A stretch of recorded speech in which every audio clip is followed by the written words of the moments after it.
The thud of her body hitting the courtroom floor echoed like a gunshot. Evelyn van der Waal, stripped of her fortune, her reputation, and her dignity, lay unconscious on the cold tiles. Above her, her husband Mason didn't even flinch, but the woman beside him, his mistress Jenna, did something far worse. She smiled, a cold, triumphant smirk that said, "I won." They thought Evelyn's collapse was the end of the trial. They thought she was broken, but they didn't know that Judge Harrison Sterling was watching that smile. And they certainly didn't know that inside the judge's chambers sat a hidden recording that was about to turn their celebration into a prison sentence. To the outside world, Evelyn and Mason van der Waal were the definition of American royalty. Mason was the CEO of Van der Corps, a logistics empire inherited from his father, and Evelyn was the grace that softened his sharp edges. She was a former pediatric nurse who had charmed the billionaire with her genuine kindness and lack of pretension. They lived in a sprawling estate in Greenwich, Connecticut, attended all the right galas, and donated to all the right charities. But inside the walls of the Van der Waal estate, the air was thin, suffocating, and cold. For the last 6 months, Evelyn felt like she was losing her mind. It started subtly. She would misplace her keys, or so she thought. She would forget conversations Mason claimed they'd had. She would wake up groggy, her limbs heavy as lead, with a metallic taste in her mouth that no amount of water could wash away. "You're tired, Ev," Mason would say, his voice dripping with a patronizing concern that made her skin crawl. "You're doing too much with the charity board. You're forgetting things again. It's embarrassing." He started cancelling her appointments. He took control of her phone, claiming she was sending incoherent messages to his business partners. He isolated her from her sister, Sarah, telling Evelyn that Sarah had been speaking ill of her behind her back. And then there was Jenna. Jenna Thorne. 26 years old, with razor-sharp cheekbones and ambition that burned brighter than her intellect. She had started as Mason's executive assistant, but slowly she had seeped into their home life. First, she was just dropping off files. Then, she was organizing the dinner parties. Then, she was advising Mason on which dress Evelyn should wear, because Evelyn's taste was a bit outdated. Evelyn tried to push back. "I don't need her here on weekends, Mason. This is our time." Mason had looked at her with cold, dead eyes. "I need her, Evelyn. She understands the pressure I'm under. You just exist." The final straw came on a Tuesday in November. Evelyn had been feeling particularly ill that week, waves of nausea that left her trembling on the bathroom floor. She had gone to the master bedroom to lie down, only to find the door locked. Through the heavy oak, she heard giggling, low, throaty laughter that belonged to Jenna. And then Mason's voice, deep and unguarded, in a way he hadn't been with Evelyn in years. "Just a few more weeks, Jess. The doctors are already concerned about her mental state. Once the competency hearing goes through, I get power of attorney. Then we're free." Evelyn had frozen, her hand hovering over the brass doorknob. Competency hearing, power of attorney. She backed away, her heart hammering against her ribs like a trapped bird. She wasn't losing her mind. She was being erased. She ran to the guest room, locking herself in, her hands shaking as she dialed her sister Sarah. "Sarah, please pick up. Please." "Evelyn." Sarah's voice was sharp. "Mason told me you didn't want to speak to me anymore. He said you were having episodes." "He lied," Evelyn whispered, tears streaming down her face. "He's lying about everything. He's trying to have me declared incompetent. Sarah, I think he's doing something to me. I feel sick all the time." "Get out of the house," Sarah demanded. "Right now. I'm coming to get you." But before Evelyn could pack a bag, the door to the guest room burst open. Mason stood there, flanked by 2 private security guards. Jenna stood behind him, checking her nails. "See," Mason said to the guards, gesturing to Evelyn, who was huddled on the floor with the phone. "Paranoid delusions. She thinks everyone is plotting against her. She's dangerous to herself." "I'm not crazy," Evelyn screamed, scrambling back. "I heard you. You and her." Jenna stepped forward, her face a mask of pity. "Oh, Evelyn, you poor thing. There's no one here but us. You've been hallucinating again."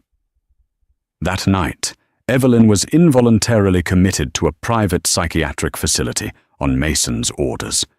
It took 3 weeks and every dime of her sister's savings to get a lawyer to override the order and get her out. But by the time Evelyn walked free, the locks on the Greenwich estate had been changed. Her bank accounts were frozen, and Mason had filed for divorce, citing irreconcilable differences due to extreme mental instability. The war had begun. 3 months later. The trial of Vanderkoor versus Vanderkoor became the tabloid fodder of the year. The narrative was carefully crafted by Mason's PR team, the heartbroken billionaire trying to save his erratic, drug-addicted wife from herself. Evelyn was living in a small, 1-bedroom apartment her sister rented for her. She looked like a ghost of her former self. She had lost 20 pounds.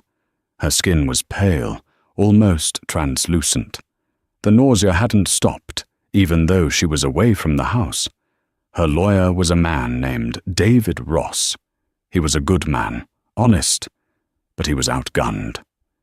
Mason had hired the firm of Sterling, Cooper, and Vance, sharks in 3-piece suits. "It's not looking good, Evelyn," David said gently, sitting across from her at her small kitchen table. "They have medical reports from the facility. They have testimonies from the house staff, who are all on Mason's payroll, mind you, claiming you were drinking heavily and talking to people who weren't there." "I wasn't drinking," Evelyn said, her voice raspy. She took a sip of water, her hand trembling. "David, he poisoned me." "I know he did." David sighed, rubbing his temples. "I believe you, Evelyn. I do. But without toxicology reports from back then, which we can't get because too much time has passed, it's your word against a pillar of the community. And the Judge Harrison Sterling is tough. He's fair, usually, but he hates theatrics. We need hard evidence." "I don't have access to anything," Evelyn whispered. "My laptop, my journals, everything is in that house." "We have the deposition today," David said. "Jenna is testifying." The mere mention of the name made Evelyn's stomach lurch. The deposition was brutal. Jenna sat across the mahogany table, looking radiant in a white designer suit, playing the role of the concerned employee perfectly. "I just want what's best for Mr. Vanderwall," Jenna said softly to the camera recording the session. Mrs. Vanderwall was difficult. She would throw things. She accused me of stealing her jewelry. She was constantly mixing pills with wine. "Objection," David snapped. "Hearsay." "I saw it with my own eyes," Jenna said, turning her cold gaze to Evelyn. For a second, the mask slipped. A smirk, barely visible, twitched at the corner of her mouth. "You are nothing," that look said. "And I am taking everything." Evelyn felt the room spin. The metallic taste was back in her mouth. She gripped the edge of the table, her knuckles white. "Why do I still feel sick?" she wondered. "I haven't eaten anything Mason touched in months." Unless... A horrifying thought struck her. It wasn't poison, or rather it wasn't just poison. She looked down at her hands. The veins were prominent. She felt a flutter in her stomach. Not nausea. A flutter. She counted the months, the chaos of the commitment, the trauma of the eviction, the stress of the legal battle. She had missed her cycle, but she attributed it to the extreme stress and weight loss. She wasn't just sick. She was pregnant. And Mason didn't know. The day of the final hearing arrived with a thunderstorm that rattled the windows of the New York Superior Court. The courtroom was packed. Reporters lined the back benches, their pens scratching against notepads like insects skittering. Mason sat at the plaintiff's table, looking the picture of solemn dignity. He wore a navy bespoke suit, his hair perfectly coiffed. Jenna sat in the gallery directly behind him, technically a witness, but wearing a black dress that looked more appropriate for a funeral, Evelyn's funeral. Evelyn sat beside David Ross. She wore a simple grey suit, the only one she had left. She felt incredibly weak. She hadn't eaten in 2 days because the anxiety made it impossible to keep food down. Judge Harrison Sterling entered. He was an imposing man in his 60s, known for his no-nonsense attitude and his piercing blue eyes behind wire-rimmed glasses. He didn't look at the cameras. He looked only at the files in front of him. "This is the matter of Vanderwaal versus Vanderwaal," Judge Sterling boomed. "We are here to determine the division of assets and the validity of the prenuptial agreement, which Mr. Vanderwaal claims should be upheld due to the defendant's violation of the morality and sanity clause." Mason's lawyer, a shark named Richard Stone, stood up. "Your Honor," Stone began, his voice smooth as silk. "We intend to prove that Mrs. Vanderwaal is not only mentally unfit to manage any assets, but that she engaged in a systematic campaign of emotional abuse against my client. We have witnesses who will testify to her erratic behavior, her alcoholism, and her paranoia." Stone spent the next 2 hours tearing Evelyn apart. He called the housekeeper, who wept fake tears about finding empty wine bottles under Evelyn's bed, bottles Mason had planted. He called the security guard, who described restraining Evelyn when she tried to attack Mason, when she was actually trying to escape. Evelyn sat in silence, shrinking smaller and smaller. Every lie felt like a physical blow. Then they called Jenna Thorne to the stand. Jenna walked up to the witness box with the grace of a runway model. She swore on the Bible without a hint of hesitation.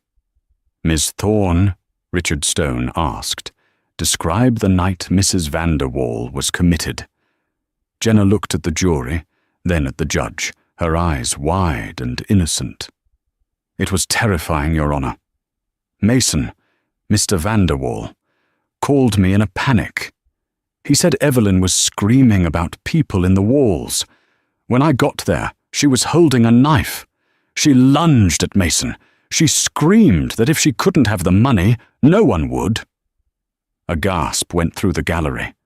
Evelyn stood up, her chair scraping loudly against the floor. "Liar!" she screamed, her voice cracking. "You were laughing. You were both laughing." "Order!"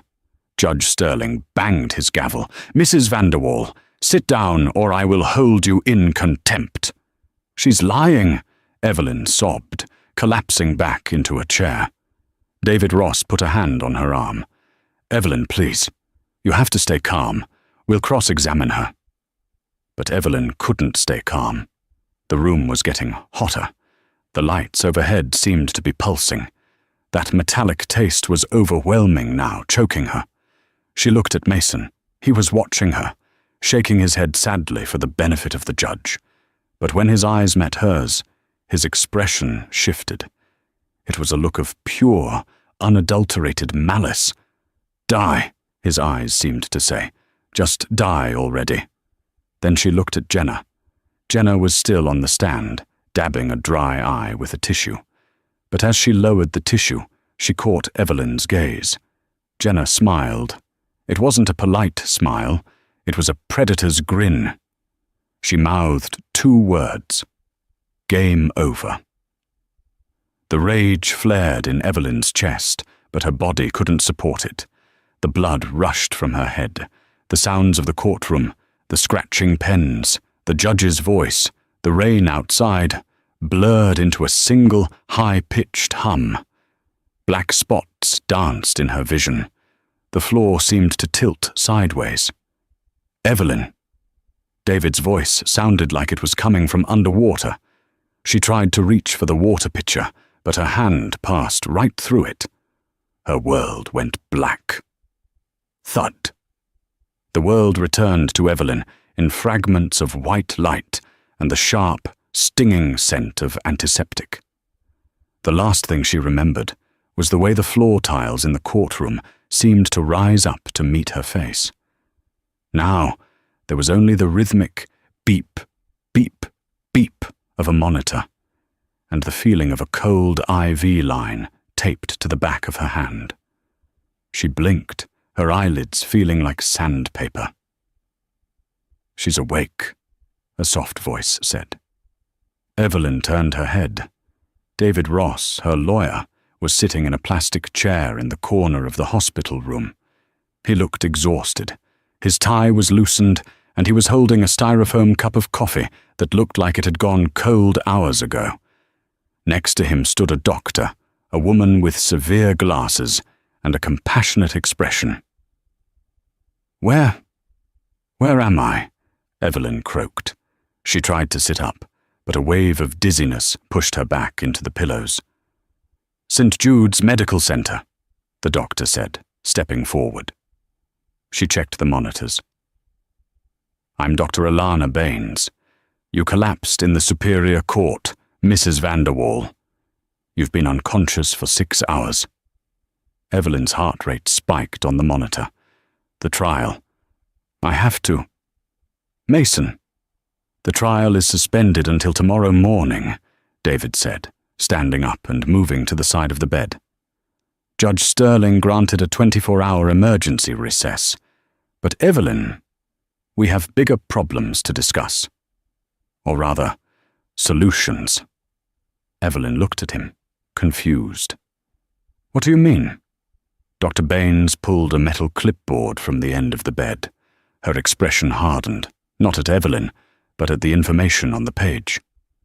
"When you came in, we ran a standard toxicology screen because of your low blood pressure and the seizure-like activity you displayed upon collapse," Dr. Baines explained. "We found something disturbing. Evelyn, have you been taking any herbal supplements, or eating anything prepared specifically for you by someone else?" "No," Evelyn whispered. I haven't been eating much at all. Just what I buy at the corner store. But before, when I was at the house..." "Your blood shows high concentrations of thallium," Dr. Baines said grimly. "Thallium? It's a heavy metal," the doctor continued. "Historically, it was used in rat poison. It's tasteless, odorless, and dissolves easily in water or food. Its symptoms include hair loss, confusion, nausea, peripheral neuropathy, numbness in the fingers and toes, and extreme fatigue." Evelyn gasped, her hand flying to her mouth. The confusion, the forgetting, the clumsiness. "Mason kept telling me I was losing my mind," Evelyn said, tears welling up. "He said I was clumsy. He said I was crazy." "You aren't crazy, Mrs. Vanderwall," Dr. Baines said firmly. "You were being slowly poisoned. The levels suggest a chronic, low-dose exposure over several months, followed by a recent spike, likely ingested within 24 hours of the trial." David Ross slammed his hand against the bed rail, his face red with anger. "That son of a bitch! He dosed you right before court to make you look unstable in front of the judge." "There's more," Dr. Baines said softly. She put the clipboard down and took Evelyn's hand. "Evelyn, we had to be very careful with the treatment to flush the toxins out because, well, we have 2 patients here." The room went silent. The air conditioner hummed. "2?" Evelyn asked, her breath hitching. "You're 14 weeks pregnant, Evelyn." The world stopped. Evelyn looked down at her stomach, flat beneath the hospital blanket. A baby. Mason's baby. The baby he had tried to kill along with her. Is the baby okay? Evelyn asked, her voice trembling with a terror so profound it felt like physical pain. Miraculously, yes, Dr. Baines said. The placenta seems to have filtered some of the toxicity, though we will need to monitor you closely. But the baby's heartbeat is strong. Evelyn began to weep. Not the terrified sobbing of the victim she had been in the courtroom, but the furious, guttural weeping of a mother who realizes a wolf had been in the nursery. David Ross pulled out his phone. His hands were shaking, but his voice was cold as ice. Dr. Baines, I need full copies of those toxicology reports. I need them certified, stamped, and ready for evidence. You'll have them, Dr. Baines promised. David, Evelyn said, wiping her eyes. Her voice had changed. The weakness was gone, replaced by a burning, cold resolve. Don't file a motion to delay. Don't tell the police yet. David looked at her, stunned. Evelyn, he tried to murder you. We need to have him arrested. If we arrest him now, he'll post bail, Evelyn said, sitting up. She ignored the dizziness. He'll hire the best defense team in the country. He'll claim I took the poison myself to frame him. He'll claim I'm the crazy one, just like he planned. Richard Stone will spin it. So what do you want to do? David asked. Evelyn looked at the window, where the New York skyline glittered in the distance. I want to go back to court tomorrow. I want to finish this. I want him to think he's won. I want him to feel safe. And then, I want to bury him. While Evelyn was fighting for clarity in the hospital, Mason Vanderwaal and Jenna Thorne were celebrating at Le Bernardin, one of the most expensive restaurants in Manhattan. They had a private booth in the back, secluded by velvet curtains. A bottle of Cristal champagne sat in an ice bucket between them. Mason looked relaxed for the first time in months. He swirled the golden liquid in his glass, watching the bubbles rise. Did you see the look on the old man's face? He chuckled, referring to Judge Sterling. He looked disgusted. She couldn't even stand up. Stone says the case is as good as closed.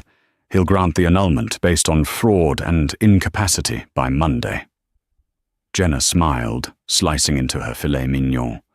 She looked radiant, the picture of the trophy wife she was so desperate to become. It was almost too easy, Mark. When she hit the floor, I almost laughed out loud. Did you see her dress? It looked like a rag. It's over, Mason said, clinking his glass against hers. The doctors will likely keep her sedated for a few days. By the time she's out, we'll have the power of attorney. We can ship her off to that facility in Switzerland, the one with the high walls and no phone privileges. Are you sure the supplement won't be detected? Jenna asked, lowering her voice slightly, though her eyes danced with excitement. Stone said the standard hospital screen only looks for narcotics and alcohol. Mason dismissed her worry with a wave of his hand. They won't look for heavy metals unless they have a reason to. And why would they? She's a known psychiatric case.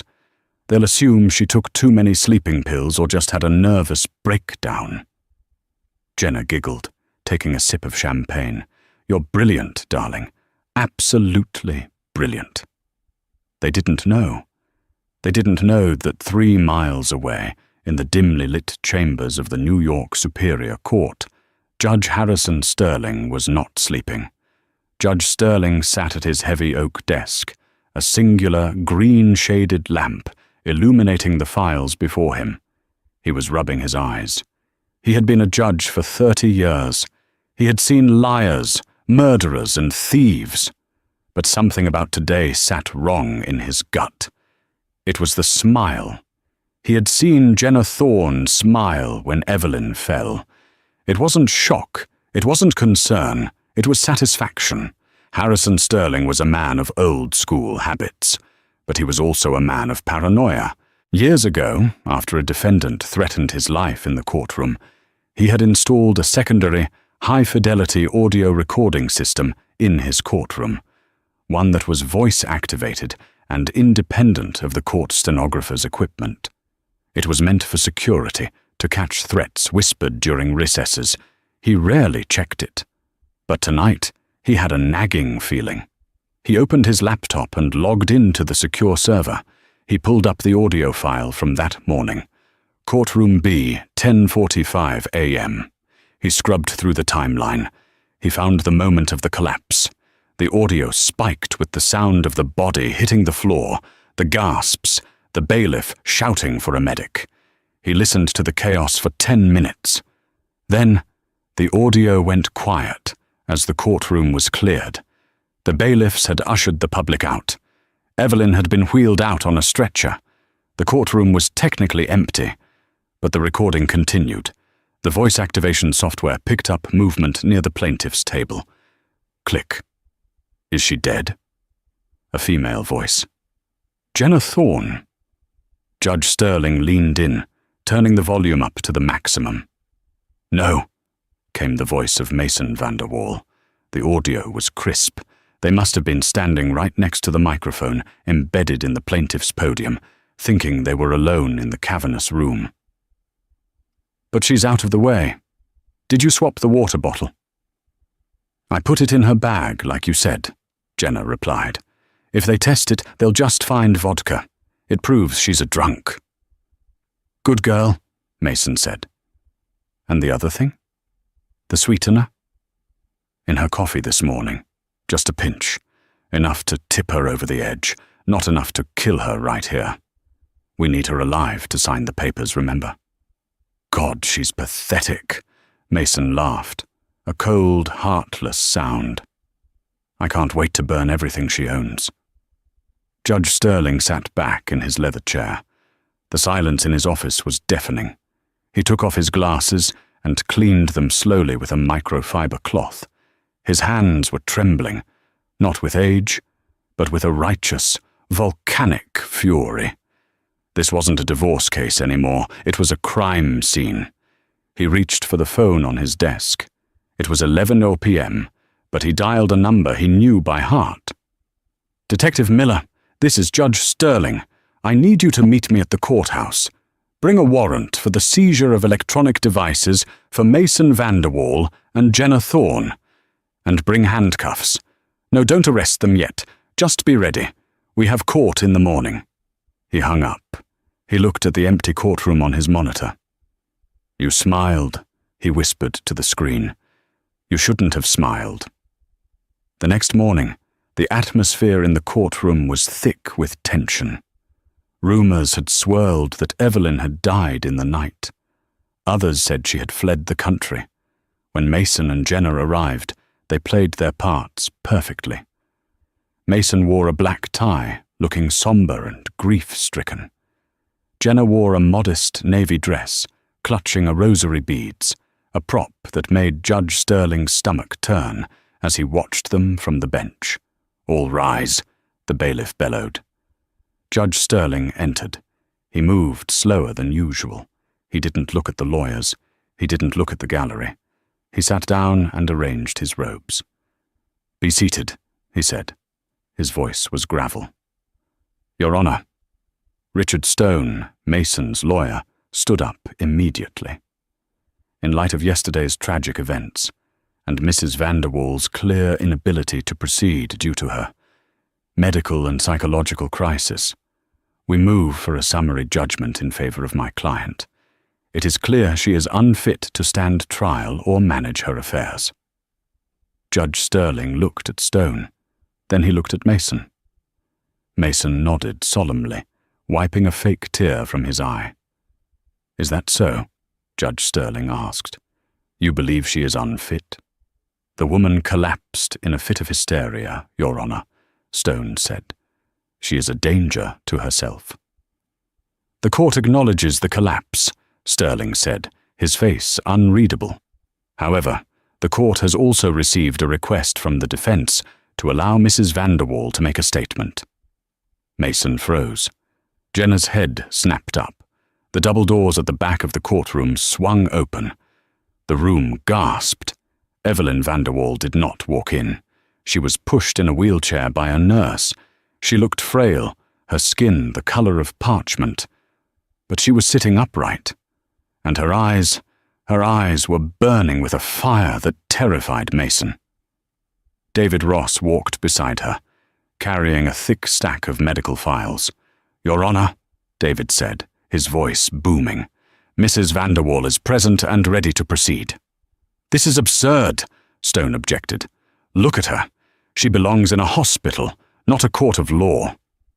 "I agree she belongs in a hospital," Judge Sterling said calmly, "but not for the reasons you think. Mr. Ross, call your witness." "Defense calls Mrs. Evelyn Vanderwall to the stand," David said. Evelyn was wheeled to the front. She didn't take the witness chair. She stayed in her wheelchair, the microphone lowered to her level. "Mrs. Vanderwall," David began, "can you tell the court why you collapsed yesterday?" "Objection," Stone shouted. "She is not a medical expert." "Overruled," Sterling shot back instantly. "She may answer." Evelyn took a deep breath. She looked directly at Mason. For the first time in a year, she didn't look afraid. She looked down at him. "I collapsed," Evelyn said, her voice clear and amplified by the speakers, "because for the last 6 months, I have been systematically poisoned with thallium." The courtroom erupted. Reporters jumped to their feet. The gallery began to murmur loudly. "Order!" Sterling banged the gavel. "Order, or I will clear this court." Mason's face went white. He leaned over to his lawyer. "Shut her up," he hissed. "She's lying." "This is slander," Stone yelled. "Your Honor, this is a desperate fabrication by a mentally ill woman." "I have the toxicology report right here," David Ross said, slamming the file onto the evidence table. "Certified by St. Jude's Medical Center. Lethal levels of thallium. And traces of the same poison were found in the hair samples we took this morning, dating back 6 months. Jenna started to shake. She looked at the door, calculating the distance. "And," Evelyn continued, her voice trembling slightly now, "the poison didn't just hurt me. It endangered the life of my unborn child." Mason stopped breathing. His mouth fell open. "Child?" he whispered. "Yes, Mason," Evelyn said, tears finally spilling over. "I'm pregnant. You tried to kill your own heir." The crowd was in a frenzy now. Even Richard Stone looked at his client with horror, backing away slightly. "This is ridiculous." Mason stood up, losing his composure. "She's lying. She poisoned herself. She's crazy. You all saw her yesterday." "Mr. Vanderwall, sit down," Judge Sterling roared. "I won't sit down," Mason screamed, his face purple. "I am a pillar of this community. I won't be accused by this junkie." "Mr. Vanderwall," Judge Sterling said, his voice dropping to a terrifyingly low register. "You claim you are innocent?" "Absolutely," Mason yelled. "I have done nothing but care for her."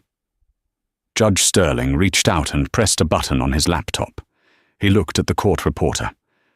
"Let the record show that the following audio was captured by the court's internal security system yesterday, inside this very courtroom, at 11:02 a.m., while the court was in recess." Mason went still. Jenna let out a small whimper. The speakers overhead crackled. "Is she dead?" Jenna's voice filled the room. "No, but she's out of the way. Did you swap the water bottle?" Mason's voice. "I put it in her bag like you said. If they test it, they'll just find vodka." "In her coffee this morning, just a pinch, enough to tip her over the edge." The recording played on. Every word, every laugh, every admission of the plan to steal her money, to gaslight her, to commit her. When the recording finished, the silence in the courtroom was heavier than the grave. Mason Vanderwall stood frozen, his hand still raised in protest, but his eyes were dead. He looked at the speaker. Then he looked at the judge. Judge Sterling slowly removed his glasses. He looked at the bailiffs standing by the door. "Bailiff," Sterling said softly, Lock the doors. No one leaves." The final crackle of static from the courtroom speakers faded, but the voice of Mason Vanderwall, cold, calculating, and cruel, seemed to hang in the air like a toxic mist. The recording was undeniable. It wasn't just evidence. It was a confession to conspiracy, attempted murder, and fraud, captured in high-definition audio by the very system Judge Harrison Sterling had installed to protect the sanctity of his court. For 10 agonizing seconds, nobody moved. The court reporter's hands hovered over her stenotype machine, her mouth slightly agape. The jury looked from the speakers to the defense table, with expressions ranging from horror to disgust. Then, the dam broke. It didn't start with a gavel bang, but with a scream, a shrill, piercing shriek that tore through the heavy silence. Jenna Thorne stood up, her chair clattering backward and toppling over. Her face, usually a mask of perfectly applied makeup and smug superiority, was twisted into a rictus of panic. She looked at the laptop on the judge's bench as if it were a bomb that had just detonated. "No!" she screamed, her voice cracking. She spun around to face Mason, her eyes wild. "You said it was safe. You told me the room was swept. You promised me." Mason sat frozen, his complexion shifting from a pale grey to a sickly green. He looked at Jenna, his eyes pleading for her silence. But it was too late. The predator had become the prey, and the rats were turning on each other. "Shut up, Jenna," Mason hissed, slamming his fist onto the table. "Just shut up. It's a fabrication. It's AI. It's deep fake technology." He turned to Judge Sterling, pointing a trembling finger at the bench. "This is a setup. You're working with her. This is entrapment. I am Mason Vanderwall, and I will buy and sell this entire courthouse before I let you—" "Bailiff!" Judge Sterling's voice didn't need to be shouted to command authority. It was deep, resonant, and final. "Secure the defendants, immediately." The 2 bailiffs, large men who had spent the trial standing stoically by the doors, moved with terrifying speed. They unholstered their handcuffs, the metal glinting under the courtroom lights. Seeing the officers approach, Jenna lost all semblance of composure. She didn't run. There was nowhere to go. Instead, she lunged at Mason. Her perfectly manicured nails, which she had admired during the deposition, became weapons. She clawed at his face, shrieking like a banshee. "You ruined me, you liar! You said we'd be in Switzerland. You said she would be dead. Get her off me!" Mason bellowed, trying to shield his face as Jenna tore at his lapels. The gallery erupted. Reporters were standing on benches, shouting questions, snapping photos of the brawl between the billionaire and his mistress. The flashbulbs popped like strobe lights, illuminating the chaotic end of the Vanderwall dynasty. "Order! Order in this court!" Judge Sterling banged his gavel, the sound like gunshots in the melee.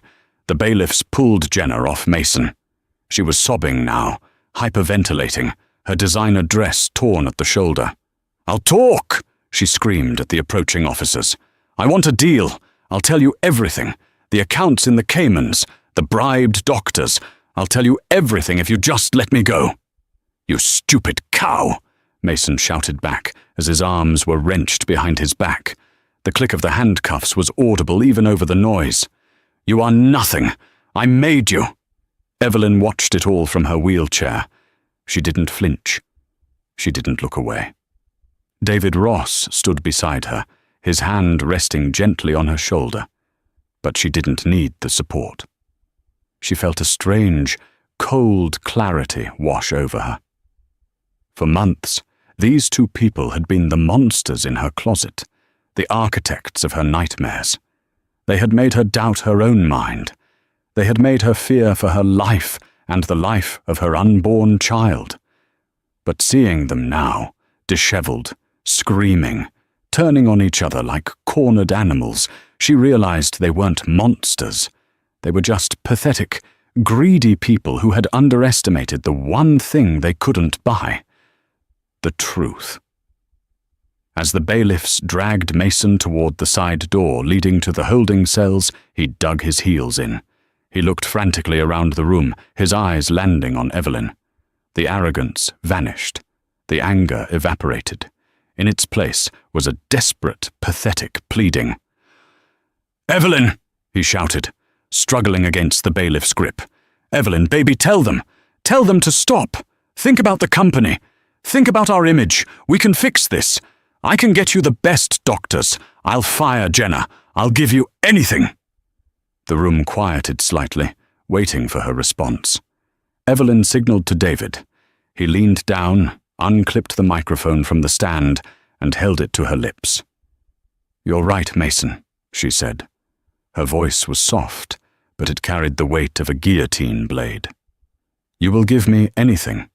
In fact, you'll give me everything." She paused, her hand resting on her stomach. "But not because you want to. Because you have no choice." Mason stared at her, his mouth opening and closing wordlessly. The bailiff gave a sharp tug. "Let's go, Mr. Vanderwall." As the heavy door slammed shut behind them, sealing Mason and Jenna into the darkness of the judicial system, Evelyn let out a breath she felt she had been holding for a year. She slumped back in her wheelchair, the adrenaline fading, leaving her exhausted. "Are you okay?" David asked, crouching down. Evelyn looked at the empty defendant's table. "I'm hungry, David. I think I'd like a cheeseburger." David Ross laughed, a sound of pure relief. "I'll buy you the biggest one in New York." 2 hours later, Mason sat on a metal bench in a holding cell that smelled of bleach and stale sweat. His tie was gone, taken as a suicide precaution. His shoelaces were gone. The bespoke Italian suit was wrinkled and stained. He was pacing the small cage, muttering to himself. "It's fine. It's fine. Stone will get me bail. I'll be out by dinner. I'll fly to non-extradition. Brazil. Maybe Dubai." The heavy steel door buzzed and slid open. Mason rushed to the bars. "Stone! Richard! Thank God! Get me out of here! The judge is insane! That recording is inadmissible. Fruit of the poisonous tree. You need to file a motion immediately." Richard Stone stood on the other side of the bars. He was holding his briefcase, but he didn't look like a man preparing for a legal battle. He looked like a man checking out of a hotel. "There will be no motions, Mason," Stone said, his voice flat. "What are you talking about? You're my lawyer. Do your job." "I was your lawyer," Stone corrected. "I just filed my formal withdrawal with the court clerk." Mason gripped the bars, his knuckles white. "You can't quit. I pay you a retainer of $50,000 a month. I own you." Stone let out a dry, humorless chuckle. "Mason, do you understand what just happened up there? The judge invoked a freezing order on all your assets. Personal, corporate, offshore, everything. You couldn't buy a pack of gum right now, let alone pay my hourly rate." "I have money hidden," Mason hissed. "I have cash.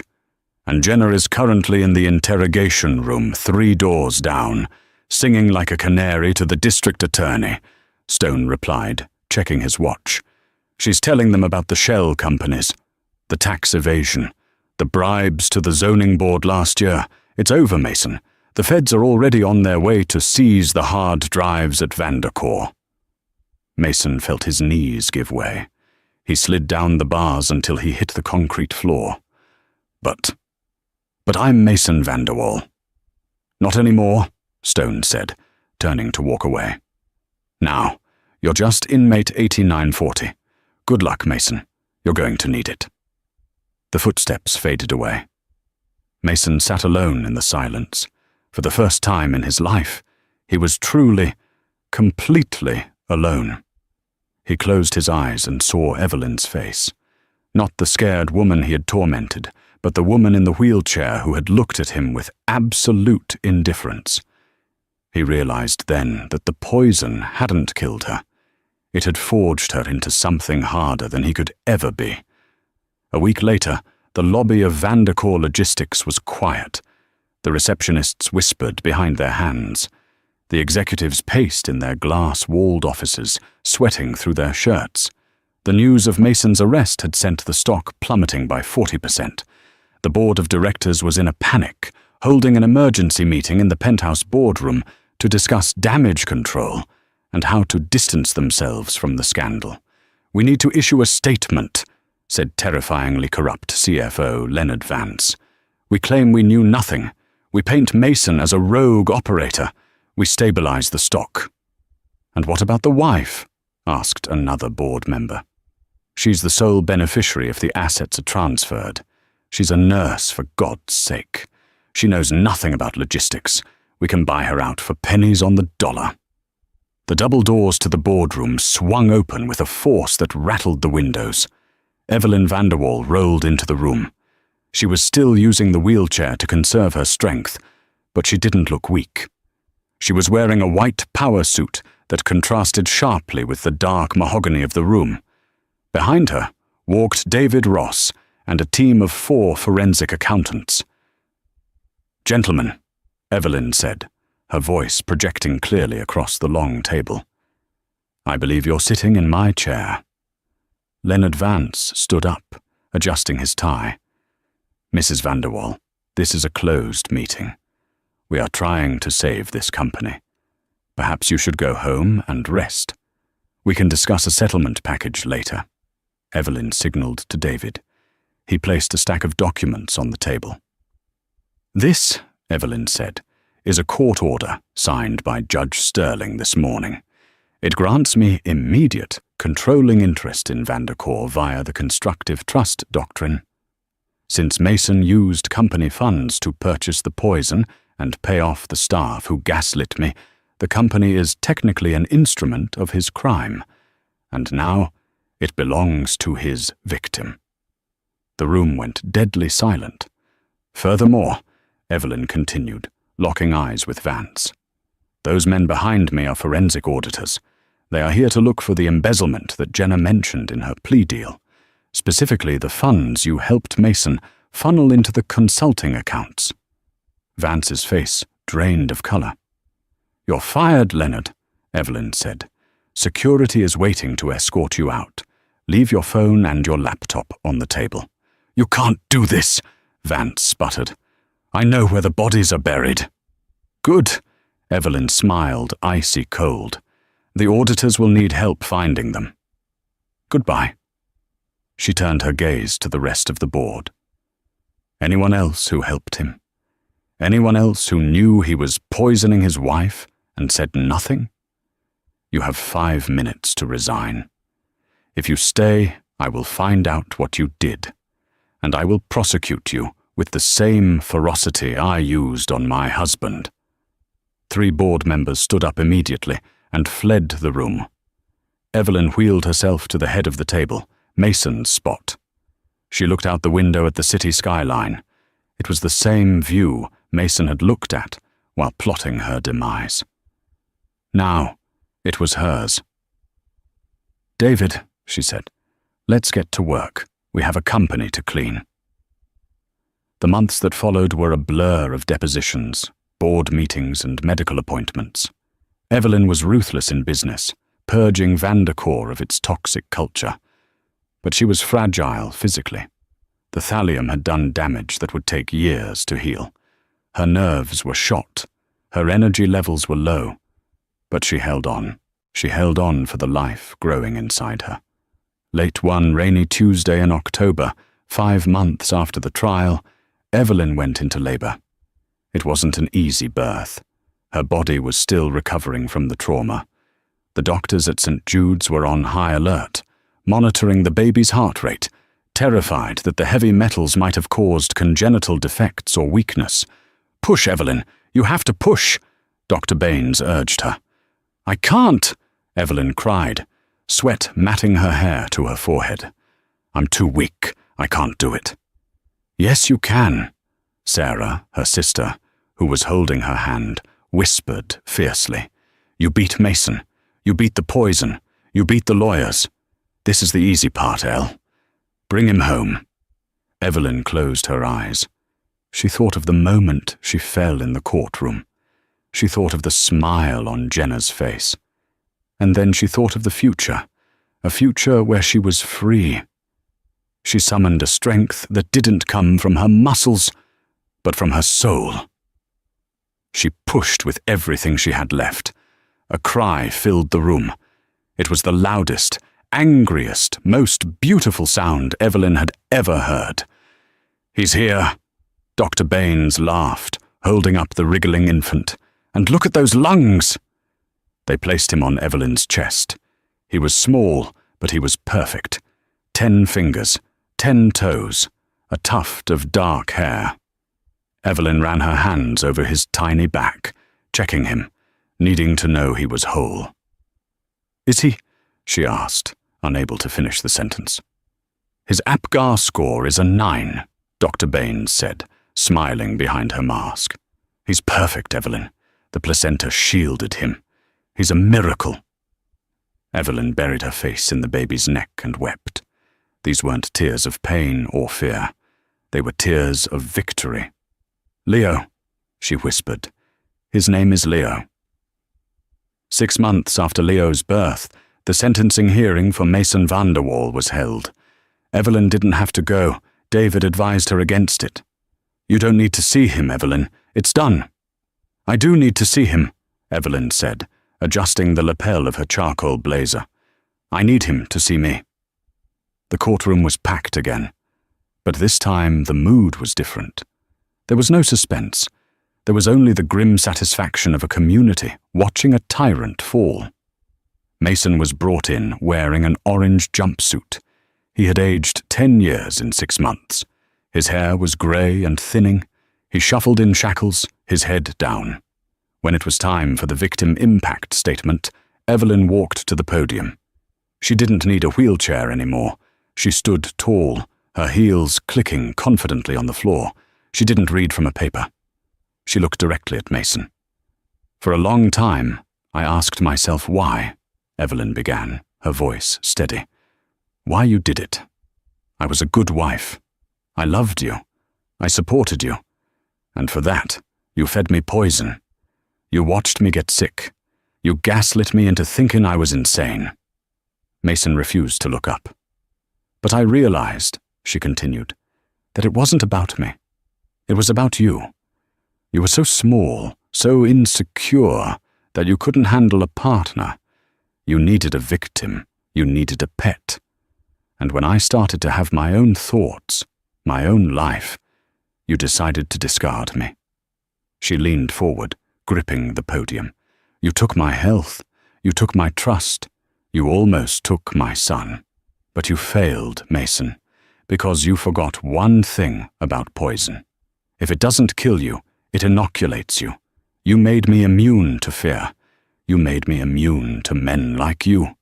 She turned to Judge Sterling. "Your Honor, I don't ask for vengeance. I ask for safety. Keep him away from me. Keep him away from my son. Let him fade into obscurity, where he belongs." Judge Sterling nodded slowly. He adjusted his glasses and looked down at Mason. "Mason Vanderwall," the judge boomed, "for the crimes of attempted murder, conspiracy, wire fraud, and perjury, I sentence you to 35 years in a federal correctional facility. Furthermore, I am issuing a permanent restraining order. You will never see your son. You will never contact your ex-wife. If you so much as send a letter, I will add 10 years to your sentence." The gavel banged. "Take him away." Mason looked up then. He looked at Evelyn. He opened his mouth to speak, perhaps to beg, perhaps to curse. But Evelyn had already turned her back. She was walking toward the exit, where the sunlight was streaming through the glass doors. She didn't look back. Not even once. The story ends not in a courtroom, but in Central Park on a perfect spring day. The air smelled of blooming magnolias. The city hummed in the distance, a benevolent backdrop to the peace Evelyn had finally found. She sat on a bench, watching Leo. He was sitting in the grass, fascinated by a dandelion. He was robust, happy, and safe. Evelyn took a deep breath. She checked her phone. A message from David Ross. The rebranding is complete. The board approved the new charity initiative. The Vanderwall Foundation is officially gone. Welcome to the Phoenix Trust. Evelyn smiled. She had erased his name from the buildings. She had erased his influence from the company. A young woman approached the bench, holding a reporter's notepad. She looked hesitant. Ms. Vanderwall. Evelyn looked up. Just Evelyn, please. I'm sorry to bother you. I'm with the Chronicle. I wanted to ask, after everything, do you ever feel afraid? Do you worry that he'll find a way back? Evelyn looked at Leo, who had successfully decapitated the dandelion and was laughing at the floating seeds. No, Evelyn said. I don't worry about him. Why? The reporter asked. Evelyn stood up, picking up Leo and settling him on her hip. She looked strong. She looked happy. Because he is the past, Evelyn said, and I am the future. She turned and walked away down the winding path, the sun warming her face, stepping out of the shadow of the golden cage and into the light of her own making. Wow, talk about a satisfying ending. Evelyn didn't just survive. She completely turned the tables on the people who tried to destroy her. It's a powerful reminder that the truth always has a way of coming out, sometimes in the most unexpected ways, like a hidden microphone in a judge's empty courtroom. I think the best part was seeing Mason realize that his money couldn't buy his way out of this one. What did you guys think of Judge Sterling's secret recording? Do you think justice was served with a 35-year sentence, or did Mason deserve even more? Let me know your thoughts in the comments below. I read every single one. If you enjoyed this story of justice and karma, please hit that like button. It really helps the channel grow. And if you haven't already, smash that subscribe button and ring the notification bell so you never miss a new story. Thanks for watching, and I'll see you in the next video.